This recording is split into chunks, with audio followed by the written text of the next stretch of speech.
नमस्कार, मैं हूं मनोज वर्मा और आप देख रहे हैं अटेंशन। ज्योतिरादित्य सिंधिया कांग्रेस के निशाने पर फिर एक बार हैं। पहले राहुल गांधी ने मध्य प्रदेश पहुंचते ही सिंधिया पर परोक्ष रूप से हमला किया था और इस बार जयराम रमेश ने साफ साफ शब्दों में कह दिया कि सिंधिया मंत्री पद के लालच में भाजपा में गए। दरअसल 2020 में कमलनाथ सरकार गिरने का दर्द कांग्रेस को अब भी है और कांग्रेस कमलनाथ सरकार के पतन के लिए पूरी तरह सिंधिया को ही जिम्मेदार मानती है। इसलिए कांग्रेस के नेता बार बार सिंधिया को निशाने पर लेते हैं। हालांकि भारत जोड़ो यात्रा की शुरुआत से लेकर महाराष्ट्र तक सिंधिया पर हमला नहीं किया गया, लेकिन यात्रा के मध्य प्रदेश पहुंचते ही दो बार सिंधिया पर निशाना साधा। एमपी में तो निशाने पर लेने के पीछे कांग्रेस की रणनीति है।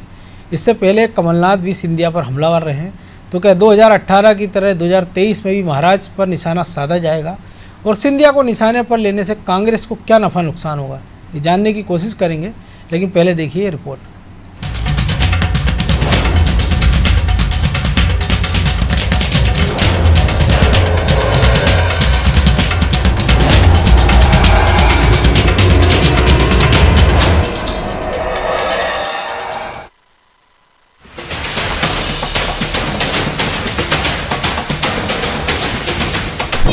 मध्य प्रदेश में हम चुनाव जीते और करोड़ों रुपए लेकर 20-25 भ्रष्ट विधायकों को खरीद लिया और सरकार बना ली।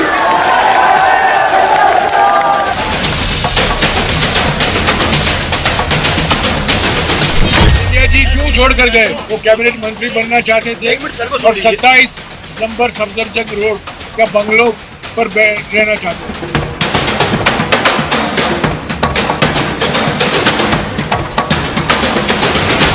मध्य प्रदेश की धरती पर पहले राहुल गांधी और अब जयराम रमेश ने ज्योतिरादित्य सिंधिया पर निशाना साधा। कांग्रेस वर्ष 2023 के चुनाव में ज्योतिरादित्य सिंधिया और उनके समर्थकों को घेरने की योजना बना रही है। इसलिए सोची समझी रणनीति के तहत मध्य प्रदेश की धरती पर भारत जोड़ो यात्रा की शुरुआत में राहुल गांधी ने ज्योतिरादित्य सिंधिया पर निशाना साधा और कह दिया कि कुछ विधायकों को खरीद कर भाजपा ने सरकार बना ली। उस समय गांधी ने सीधे ज्योतिरादित्य सिंधिया का नाम नहीं लिया था। अब भारत जोड़ो यात्रा के कम्युनिकेशन हेड यानी कि जयराम रमेश ने सीधे ज्योतिरादित्य सिंधिया का नाम लिया है। जयराम ने कहा कि सिंधिया ने कांग्रेस इसलिए छोड़ी क्योंकि वे केंद्रीय मंत्री का पद और सफदरगंज का बंगला लेना चाहते थे। जयराम ने ये भी कह दिया कि सिंधिया का कर्ज माफी और संविदा कर्मियों की नियुक्ति का आरोप सिर्फ एक बहाना था। सिंधिया जी क्यों छोड़कर गए? वो कैबिनेट मंत्री बनना चाहते थे और 27 नंबर सफदरजंग रोड या बंगलों पर रहना चाहते थे। यही दो कारण थे, ये सब बहाने थे, बिल्कुल असली कारण नहीं था। जयराम रमेश के बयान पर भाजपा प्रवक्ता नेहा बग्गा ने ज्योतिरादित्य सिंधिया का बचाव किया। उन्होंने कहा कि कांग्रेस एक डूबता हुआ जहाज है। पिछले 5 वर्षों में कांग्रेस के 500 से ज्यादा कार्यकर्ता, सांसद और मंत्री तक कांग्रेस का साथ छोड़ चुके हैं। इसलिए कांग्रेस को आत्मचिंतन करना चाहिए। कांग्रेस की जो हालत हो गई है वो एक डूबता हुआ जहाज है जिसमें कोई भी व्यक्ति अब सवार होकर चलना नहीं चाहता। और यही कारण है कि पिछले 4-5 सालों में अगर आप रिकॉर्ड उठाकर देखेंगे तो कांग्रेस पार्टी में से 500 से अधिक कांग्रेस के कार्यकर्ता, सांसद जो पूर्व में रहे हैं, वर्तमान के हों, मंत्री, विधायक, सब कांग्रेस पार्टी छोड़ कर जा रहे हैं। तो केवल सिंधिया जी पे बात करना, ये जयराम रमेश जी कुछ ज्यादा चूजी हो रहे हैं, पर उन्हें आत्मचिंतन करना चाहिए कि कांग्रेस की आज जो हालत है उसका सरगना कौन है। 2023 के विधानसभा चुनाव में कांग्रेस जहां शिवराज सरकार की नाकामियों को लेकर जनता के बीच जाएगी, तो वही ग्वालियर चंबल क्षेत्र में सिंधिया को निशाने पर लेगी।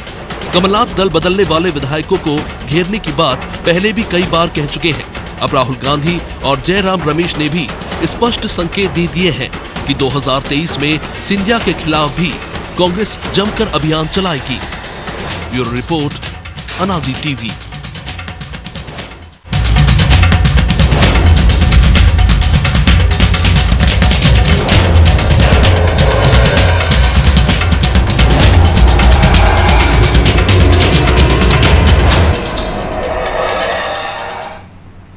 तो इसी पर चर्चा करने के लिए हमारे साथ जुड़ गए हैं वरिष्ठ पत्रकार चंद्रकांत नायडू जी और हमारे सहयोगी ब्रजेश चौक से। वो स्वागत है नायडू जी आपका अनादि टीवी में। और आपको लग रहा है कि 2 दशक का साथ कोई भी नेता इसलिए केवल छोड़ देगा कि उसको केंद्र सरकार में मंत्री बनना है, या उसको दिल्ली में एक बड़ा बंगला चाहिए? क्योंकि जितने बड़े महल में सिंधिया रहते हैं ग्वालियर के, उसमें जो लान है वो सफदरजंग के उस बंगले से शायद ज़्यादा बड़े होंगे, जिसका आरोप जयराम रमेश लगा रहे हैं। नहीं, देखिए, जिस संदर्भ में जयराम रमेश कह रहे हैं उस बात को, और जो सत्ता के गलियारों में बातचीत होती है दिल्ली में जी, उसमें उस महल से ज्यादा कई बार वजन हो जाता है उस बंगले का जो दिल्ली में मिलता है लोगों को। ये बात अपनी जगह अलग है कि हर महल में रहने वाला आदमी जो है वो वहाँ ही रहकर अपनी राजनीति नहीं कर सकता, उसे दिल्ली आना होता है। और मैं ये तो नहीं कहूँगा कि कितनी हकीकत है इस बयान में जयराम रमेश के, ये तो हमको तभी पता चलेगी जब अगला इलेक्शन या कभी कांग्रेस सत्ता में आई तो ज्योतिरादित्य का क्या स्टैंड रहेगा या क्या उनका रुख रहेगा। एक बात जो महसूस होती है वो ये कि ये जो स्ट्रैटेजी अगर कांग्रेस बना रही है, इसको रणनीति के तौर पे इस्तेमाल कर रही है उनको कुछ कहने के लिए या उनके बारे में कुछ कहने के लिए, तो मुझे कोई गैरवादी बात नहीं लगती है। बीजेपी ने जो किया था, जब उनको घेरा था, जब ये कहा था कि वो सत्ता में आ सकते हैं और उस सत्ता में आने के लिए उसको क्या करना होगा, और उसके बाद में उन्होंने जो किया उसमें किसी हद तक तो सही बात है कि भाई सत्ता में बने रहने के लिए कुछ तो करना ही था ज्योतिरादित्य को, और वो उन्होंने किया। वो कांग्रेस में रहते हुए कुछ नहीं हासिल कर पा रहे थे जो उनको चाहिए था, और बंगला एक छोटी सी चीज हो सकती है उस सारे स्कीम में, लेकिन हकीकत तो है कि उनको सत्ता चाहिए थी और सत्ता के लिए उन्होंने ये किया। तो जाहिर सी बात है राजनीति में, क्योंकि हमने देखा कि जब वो इतने प्रभावशाली थे, कैंपेन कमेटी के अध्यक्ष थे, और जो कांग्रेस की जीत का क्रेडिट भी सिंधिया को दिया जाता है, लेकिन उन्हीं सिंधिया को उसी 15 महीने की सरकार में एक अदद बंगला 4 इमली पर नहीं दे पाई कांग्रेस सरकार भी। जो बंगला वो चाहते थे वो भी जो पूर्व मंत्री थे बीजेपी के, उनसे भी खाली नहीं कराया गया। तो जब एक आप इतने बड़े नेता को, जो आपको 15 साल की सत्ता के बाद, वनवास के बाद सत्ता में लाता है, और आप अगर उसके साथ ये कर रहे हैं कि ठीक है आप उसको प्रायोरिटी नहीं दे रहे राज्यसभा में, आप उसको एक बंगला भी नहीं दे रहे हैं, तो जाहिर सी बात है कि आपने उसके सामने विकल्प नहीं छोड़ा था। नहीं, ये इसमें कोई हकीकत नहीं, मतलब कोई गलत नहीं है कि ये बात तो मानी जानी चाहिए कि कांग्रेस की स्ट्रैटेजी के तौर पे, रणनीति के तौर पे देख लीजिएगा, कुल मिला के व्यवहार, राजनीतिक व्यवहार के तौर पे देख लीजिएगा, ये बहुत ही गलत था कि उन्होंने सिंधिया को दरकिनार कर दिया था, और इसमें कोई शक नहीं। लेकिन ये क्या अकेला कारण हो सकता था? क्योंकि ऐसा तो नहीं है कि बाकी लोग जो उनके साथ गए हैं या उनके बाद में उनकी जो रणनीति है, या कह लीजिए कि वो अगर मान लीजिए कांग्रेस में गए हैं और बीजेपी में गए हैं, और उसके बाद में उनका परफॉर्मेंस अगर देखा जाए, पॉलिटिकल परफॉर्मेंस में, एडमिनिस्ट्रेटिव परफॉर्मेंस की बात नहीं कर रहा, वो प्रशासनिक तौर पे जो काम कर रहे हैं शायद बहुत ही अच्छा है मंत्री के तौर पे, लेकिन जो राजनीतिक परफॉर्मेंस है उनका, वो अगर ग्वालियर के इलेक्शन के नतीजों में देखा जाए तो बहुत ज़्यादा अच्छा नहीं माना जा सकता उसे। बिल्कुल, खासतौर से जो नगरीय निकाय के नतीजे हैं, तो ये बात जरूर है कि क्या खुद ग्वालियर की जनता ने उस बात को स्वीकार किया जो उन्होंने किया।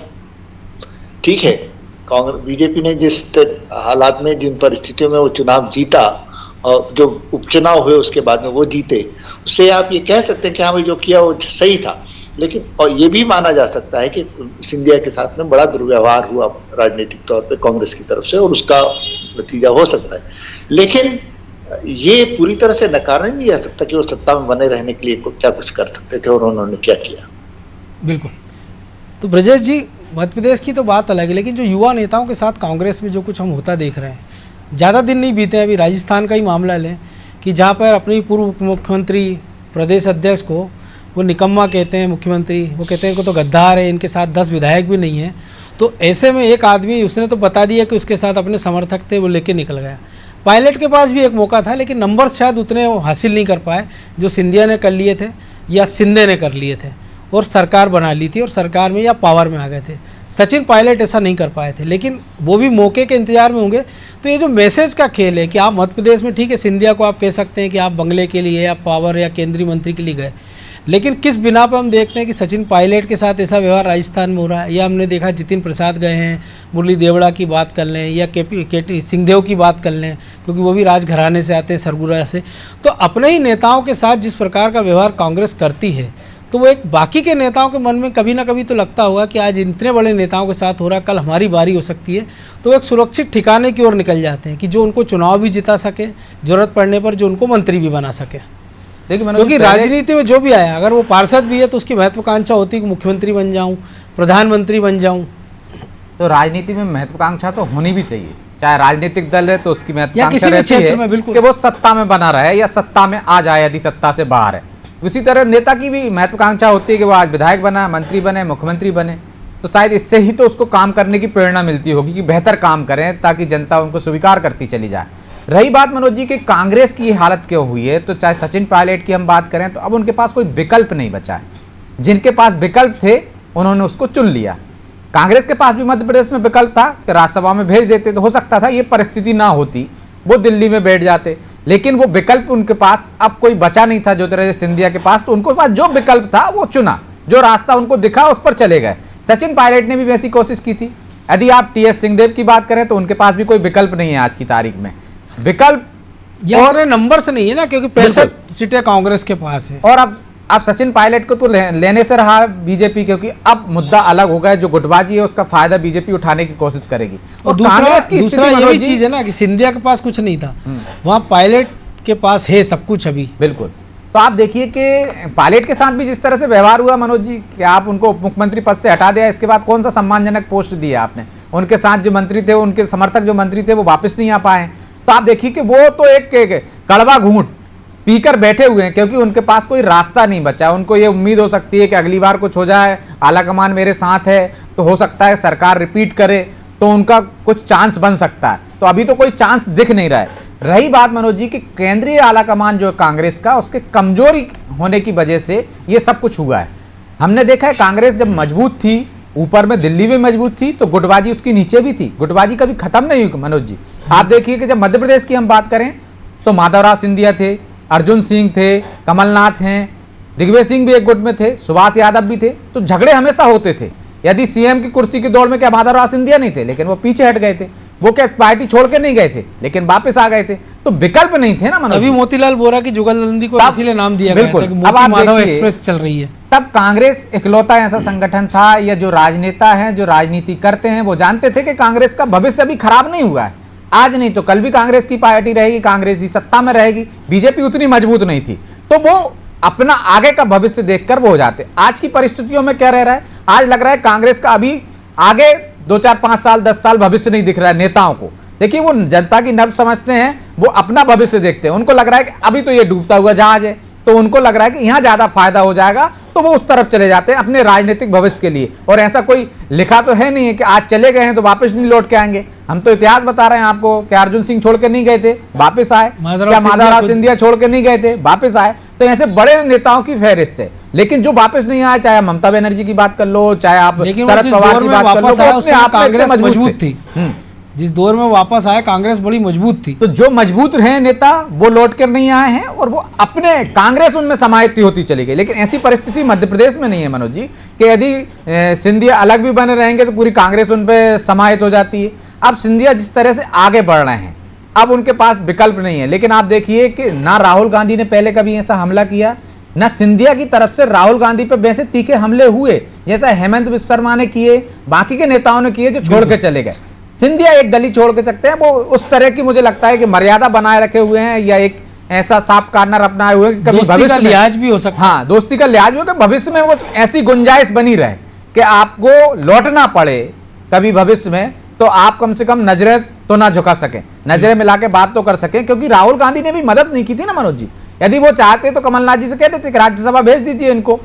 यदि ये बात दिग्विजय सिंह कह रहे हैं कि उनको उप मुख्यमंत्री बनाने का ऑफर था, लेकिन लग रहा है अगर राहुल के कहने से कुछ हो रहा होता तो सचिन पायलट हो, सिंहदेव हो, तो मैंने कहा ना आज की परिस्थितियां जो कांग्रेस की हैं, जो केंद्रीय आला कमान है वो कमजोर है। उसकी वजह से जब उसके जो करीबी लोग हैं उनकी सुनवाई नहीं हो रही। जितिन प्रसाद क्यों गए, इसी वजह से गए। तो आप देखिए सिंधिया क्यों गए, इसी वजह से गए कि जो राहुल गांधी के करीबी थे उनका जब सपोर्ट नहीं मिला, उनका जब उनको महत्व नहीं मिला तो निश्चित तौर पर जब उनको आला कमान से सपोर्ट नहीं मिलेगा तो नाराजगी नीचे से और लगातार अपमानित होंगे, तो जाने की एक वजह भी होगी, उसमें जाने का एक वो बन जाता है। यदि आपको राज्यसभा नहीं भेज रहे थे, वो नहीं कर रहे थे, यहाँ अपमानित होते, लेकिन वहां सपोर्ट मिलता, जिस तरह से सचिन पायलट को सपोर्ट मिला। आप सोचिए कि और जिस तरह से निर्णय हुए फिर कांग्रेस में, आप देखिए पंजाब का उदाहरण ले लीजिए कि आपने ऐसा निर्णय लिया कि मतलब आपने ऐसे व्यक्ति पे भरोसा कर लिया तो जिससे बजाय आपकी बनी बनाई सरकार और चली गई। वो चन्नी खुद 2 जगह से चुनाव हार गए। चन्नी खुद 2 जगह से। कांग्रेस की टीस अपनी जगह है, लेकिन आपको नहीं लग रहा रणनीतिक रूप से कहीं गलती हो रही है? क्योंकि हम देख रहे हैं कि अगर एक चेहरा शिवराज जी का बीजेपी के पास है, लगातार वो इतने लंबे समय से मुख्यमंत्री हैं, चौथी पारी खेल रहे हैं, और यही गलती बीजेपी ने की थी कि उन्होंने कमलनाथ को छोड़ के सिंधिया को निशाने पर लिया था, और टैग लाइन थी उनके विज्ञापन की, माफ़ करो महाराज हमारा नेता शिवराज। और अब फिर से कांग्रेस शिवराज की जगह अगर सिंधिया पर फोकस कर रही है, उन पर रणनीतिक रूप से हमले कर रही है, क्योंकि मध्य प्रदेश का बाकी कोई नेता इतने तीखे हमले नहीं कर रहा आज की तारीख में। जब सिंधिया के ऊपर शुरुआत में हमने देखा दिग्विजय सिंह ने हमले किए थे या कमलनाथ ने, वो भी अब उनका नाम लेने से परहेज कर रहे हैं। तो ऐसे में जयराम रमेश का शायद होमवर्क ठीक से नहीं है, या वो किसी गलत ट्रैक पर जा रहे हैं। ये देखिए 2 चीजें हैं, हम लोगों को थोड़ा पीछे जाना होगा। माधवराव सिंधिया के बारे में कहा गया और अर्जुन सिंह जी के बारे में कहा गया कि उन्होंने भी कांग्रेस छोड़ी, बिल्कुल, लेकिन वो बीजेपी में नहीं गए, ये समझने वाली बात है। देखिए एक दिक्कत इस चीज को लेके कि उस वक्त में जो बीजेपी की परिस्थिति थी और आज की जो है उसमें काफी फर्क है। अगर जाना ही है तो बीजेपी में ही जाना होगा किसी को, और किसी पार्टी में जाकर कुछ कर नहीं सकता। अभी की जो परिस्थिति बनी हुई है जिसमें राहुल गांधी का ये जो भारत यात्रा चल रही है, भारत जोड़ो यात्रा चल रही है, उसका कोई भविष्य अभी तक आग के कह नहीं सकता कि आगे क्या होगा कांग्रेस का। बिल्कुल। तो ये बात बिल्कुल सही है कि अभी भी जो फैसला हो सकता है वो इसी हिसाब से होगा कि आगे कांग्रेस का परफॉर्मेंस कैसा रहा है, उसका प्रदर्शन कैसा रहेगा और उसके बाद में क्या स्ट्रैटेजी होगी। तो ये कहना तो ठीक है, लेकिन ये कहना कि भाई उन्होंने घेरने की कोशिश की है ज्योतिरादित्य को, या ये एक महज एक स्टेटमेंट ये कहने के लिए कह दिया, तो उसको कितना वजन देना चाहिए ये भी देखने वाली बात है। जयराम रमेश अगर ये कह देते हैं तो आज की स्थिति में बहुत सारे लोग बहुत कुछ कह रहे हैं।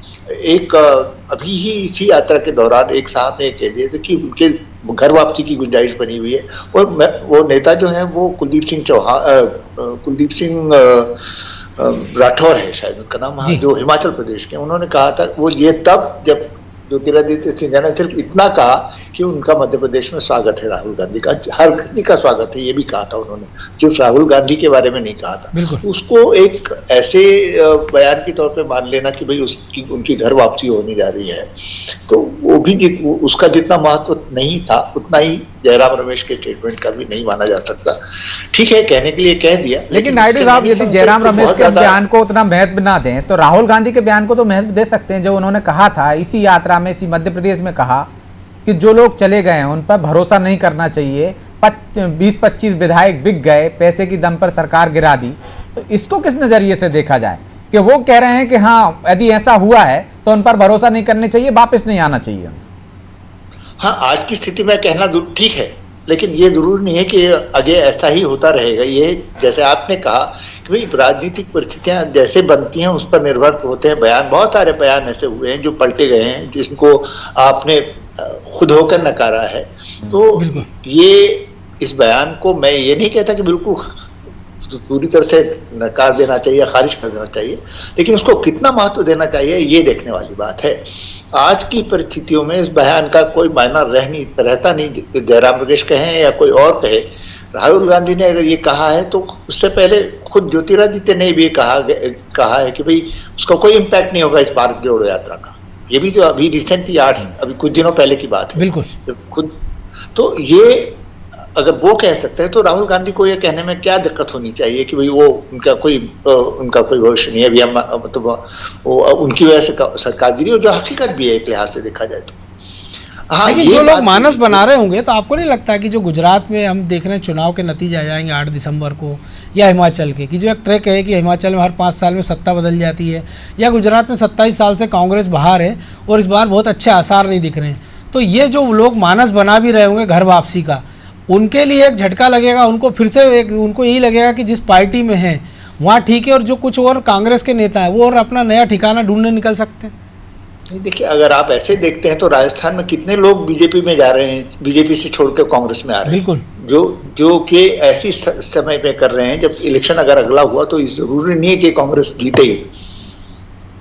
अगर ये ऐसी ट्रेंड तो हमने हालत में कर रहे उत्तर हैं तो प्रदेश में भी देखा था कि बड़े ओबीसी चेहरे कि ओम प्रकाश राजभर हो, धर्मपाल सैनी हो, तमाम सारे लोग चुनाव के पहले चले गए थे और स्वामी प्रसाद मौर्य, और कहा गया था कि अपनी अपनी जाति के बड़े बड़े झंडा बरदार रही है, और वो सारे लोग भी चुनाव हार गए। तो कई बार नेताओं को ये लगता है कि हवा उनके अनुकूल है, लेकिन वो सब कोई रामविलास पासवान जैसे राजनीति विज्ञानी नहीं होते हैं जो हवा का रूप भांप ले कि क्या होना है। इस बार तो खुद पासवान जी गलत साबित हो गए थे ना।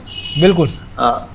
तो ये देखने वाली बात है। इसमें एक जरूर महसूस होता है मुझे कि इस तरह के बयान ऐसे वक्त में देना बहुत ज्यादा मतलब परिपक्वता की निशानी नहीं है, और मैं समझता था कि वो अगर बचते तो कांग्रेस का भला ही होता उसमें। और इससे एक्चुअली एक बात और भी कहनी होगी, ज्योतिरादित्य सिंधिया ने उनसे पिछली बार इस बारे में बात की थी कि उनका क्या भविष्य होगा, तो उन्होंने कहा था कि मैं पिछले 18 साल जो मैंने बीजेपी कांग्रेस में गुजारे वो मेरा अतीत है, उसको मैं उसके बारे में दोबारा जिक्र नहीं करना चाहूँगा। तो वो भी अपना एक स्टेटमेंट दे चुके हैं।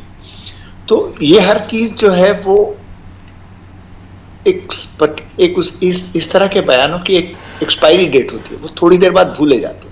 लेकिन नायडू जी, आपको क्या लगता है कि कांग्रेस जो 2023 में अब चुनाव की तैयारियों में जा रही है, उसका टारगेट सिंधिया होना चाहिए या शिवराज जी होना चाहिए? उसको किस में फायदा है? यदि वो सिंधिया पे टारगेट करती है तो एक तरह से उसको सहानुभूति मिलेगी क्या कि इनकी वजह से बनी बनाई उनकी सरकार चली गई, तो उसको टारगेट करना चाहिए। तो 29 विधानसभा चुनाव हम देखा, उपचुनाव हो चुके हैं, क्योंकि अगर ऐसा होता तो सारे के सारे उस समय चुनाव हार जाते। हाँ, ये बात तो हो चुकी है। अभी पहले ही थोड़ी देर पहले मैंने ये कहा कि अगर उनका परफॉर्मेंस देखा जाए तो ऐसा भी नहीं, मतलब ग्वालियर चंबल विभाग को अगर देखें तो वहां पे बहुत ज्यादा अच्छा परफॉर्मेंस नहीं रहा है अभी पिछले कुछ 2 सालों के बीच में, जब से वो चले गए हैं। उसके बाद से जो इलेक्शन हुए, बाई इलेक्शन के बाद छोड़ दिया, चुनाव के बाद में जो परफॉर्मेंस रहा है कांग्रेस का वो बेहतर रहा है। अब इसके लिए खुद सिंधिया कितने जिम्मेदार हैं या कोई कितना जिम्मेदार है ये तय करना बहुत इतना आसान नहीं होगा। लेकिन मैं जैसे अभी कह रहा था कि उनका प्रशासनिक का जो प्रदर्शन है वो तो काफ़ी अच्छा रहा है सिंधिया का, लेकिन राजनीतिक प्रदर्शन जो है खासतौर से बीजेपी के नेता के तौर पे बीजेपी के लिए जो परफॉर्म कर रहे हैं वो अपने इलाके में, वो कितना अच्छा है इसका अभी कह पाना बहुत मुश्किल होगा, क्योंकि ग्वालियर में तो खुद मेयर भी उनका नहीं रहा इतने सालों बाद। बिल्कुल, 57 साल बाद चुनाव हारे वहाँ। हाँ। तो ब्रजेश जी निश्चित तौर पर बीजेपी में एक दायरा है मनोज जी उनका, और कांग्रेस में कोई दायरा नहीं था, मतलब वो खुले थे। पूरा ग्वालियर की यदि हम राजनीति की बात करें तो सिंधिया बनाम बीजेपी होता था। वहाँ सिंधिया के जो विरोधी थे वो समझ लीजिए बीजेपी किसी पर हमला करती थी तो कांग्रेस से ज्यादा सिंधिया परिवार पर हमला करती थी मनोज जी।